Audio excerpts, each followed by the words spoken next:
12:14 p.m. My name is Brendan Kelsey. Following me is Ms. Cheryl Knotts and Ms. Bonnie Jackson. Parole panel, staff and support seated at DOC headquarters in Baton Rouge. Our remote location is Madison Parish Jail. Would staff and support at Madison please introduce yourself? Sergeant Klein. All right, Sergeant, thank you. All right, ready for our first case. Please introduce yourself, state your name and DOC number for the record. My name is John G. Tyler III. My DOC number is 568-902. All right, John, you heard the introduction. Will be your parole panel. We'll ask you some questions. You can respond at the end. You can make a statement or take a vote. You understand the process? Yes, sir.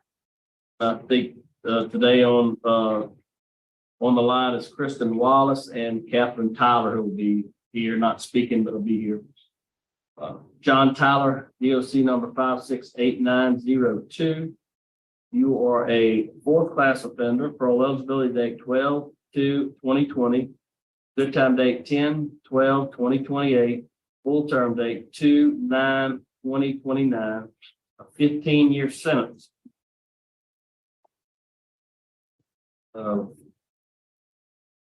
Possession of heroin, simple burglary of habit dwelling, habitual offender, possession of heroin, possession of marijuana, second offense, illegal possession of stolen things. Looks like you were revoked on 7/15/2020. Does that sound correct? Yes, sir. Okay. How old are you? John? Sir, I didn't hear you. How old are you? I'm 33, sir. 33. How many years have you been incarcerated on this 15-year sentence? Right now, it's a little bit. Hold on. It's been like in and out so far, you know.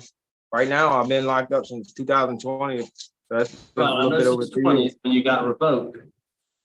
Yes, sir. That's when I got revoked. Before that, I was in and out of jail on a couple of probation sanctions for the reentry program for Angola.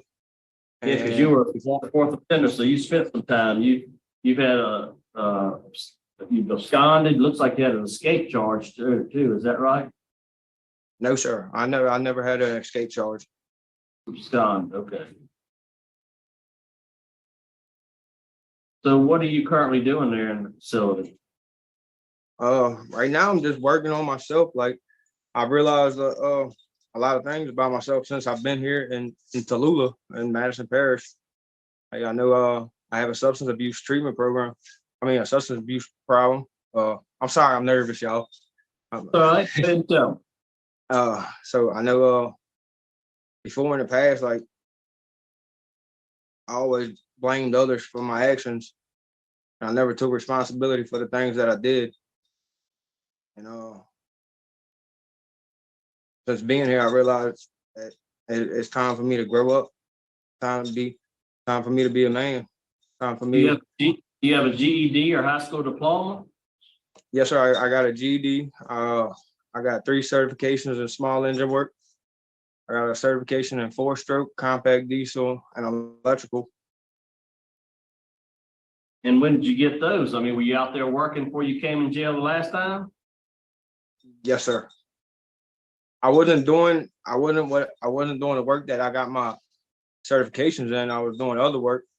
Like the certification I got, that's not my passion. I love operating heavy equipment. That's where my passion is. That's where my heart lies. The certifications I got while I was in Angola, that was just something that I like to do on the side. They didn't offer a trade school over there for heavy equipment.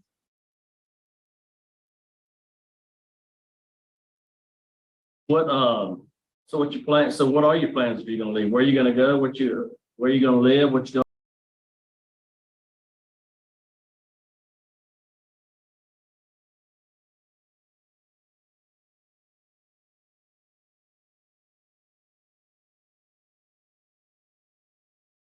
Now I know there's a lot of stuff that I got to do with myself, with my sobriety. I got to put first. Plan on doing 90 meetings in 90 days. That's a big thing. That's a small goal, but it's also a big goal at the same time because that's something I've never did before, and I got to do it. You know, What about, have you had any long-term substance abuse? Steve Hall, Blue Walters, I mean, anything like I've that? got I've completed the Blue Walters program here. Did you I complete completed it? sir. When did you complete it? Last year in June. That was my graduation day. Here's my certificate. All right, how long was that? That was 3 months. I've What have you been- also I've taken 100 hours pre-release. Took pre-release, what else you take? That's been the only 2 that I've been able to get into. Are you going to any NAAA classes there? They don't offer NAAA classes here, but they do. They just started up a Celebrate Recovery program. So are you in that? I wasn't able to make the list yet, sir.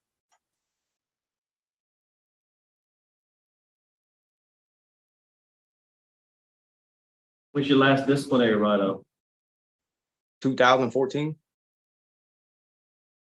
14. Seems like I saw one earlier than that. Yeah, that's the same thing. The last time on the first parole here, and the guy said the same thing. But that's not correct. I think it's only 2 write-ups I got into the contraband write-up for smoking inside the dorm. Yeah, it's contraband, that's right. What was that for? Smoking cigarettes inside the dorm.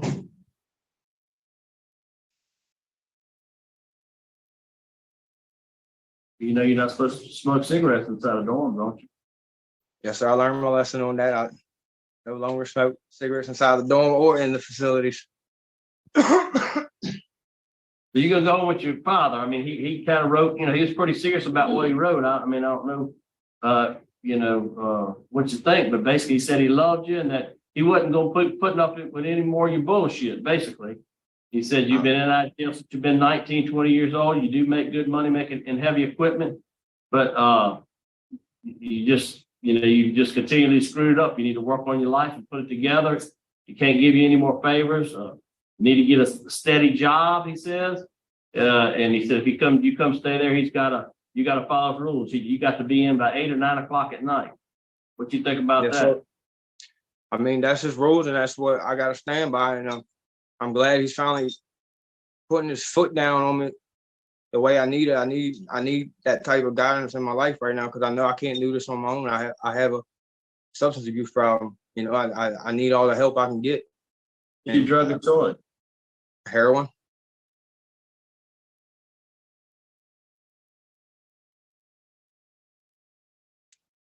I don't know. I mean, it sounds like you're doing pretty good. You're heading in the right direction, but I don't know. I don't know. 3 months of substance abuse is going to get that. You never had any long-term substance abuse? 6 months, 9 months? Have you ever been to Steve Hall? I've completed the Stephen Hall program.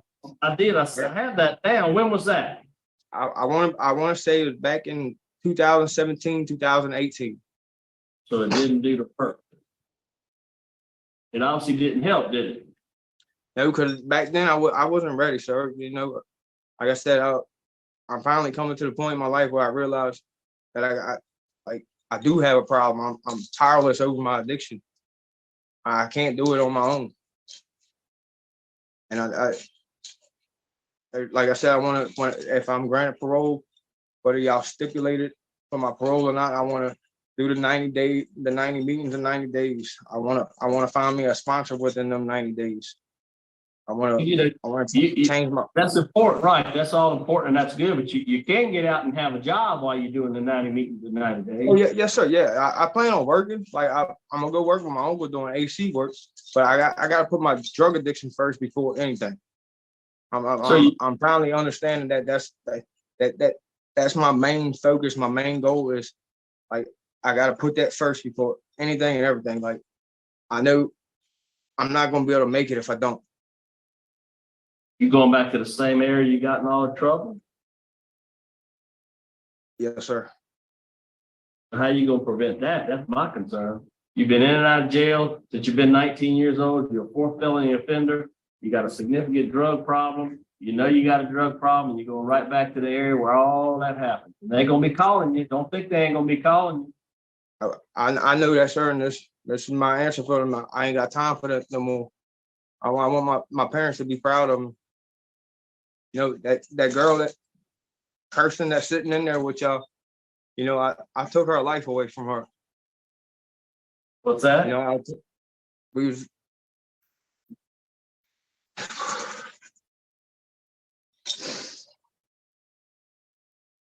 that's one of my biggest regrets. Tell me. I introduced her to something that she had nothing known about. And now she's doing amazing. And so I know I can do it.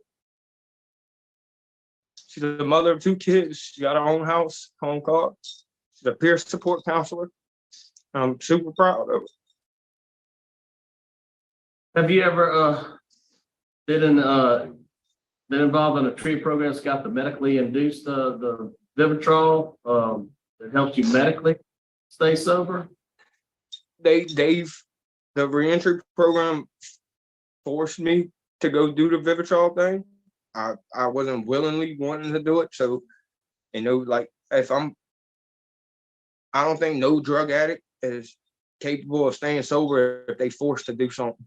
I got to be willing to do it all on my own. You know, there's no matter how much talking anybody could do to me or whatever. Like everything's got to come from my heart and me wanting to change, not what the parole officer wants me to do, what the judge wants me to do. It all starts with me. That's all true statements. I mean, I'm just trying to figure out what we can do to help you. But if that's not something that you're interested in taking, I mean, the Vivitrol, then that's not something that you're interested in doing. I'm willing to do whatever it takes to keep me out of this place, to keep me sober.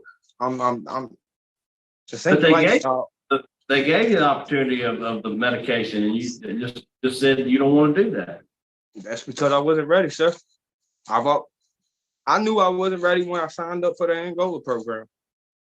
I was just telling the guy that the inmate lawyer in here. I knew I wasn't ready. I had it in the back of my mind the whole time how I was going to come home and try to beat the system. You know, I'm tired of my parents having to see me through a tablet or behind glass. I want them to be proud of me. What other substance abuse classes they have there that you could take? They just have the Celebrate Recovery here. Like I said, I did the Blue Walters program. We have to reentry too. They don't do reentry no more. Ms. Klein said they started the reentry back. Starting back next week. Next week, all right. All right. You have any comments you'd like to make a statement on your behalf? Like I said, I want to tell Kirsten that I'm super proud of her. I know if she can do it, I can do it.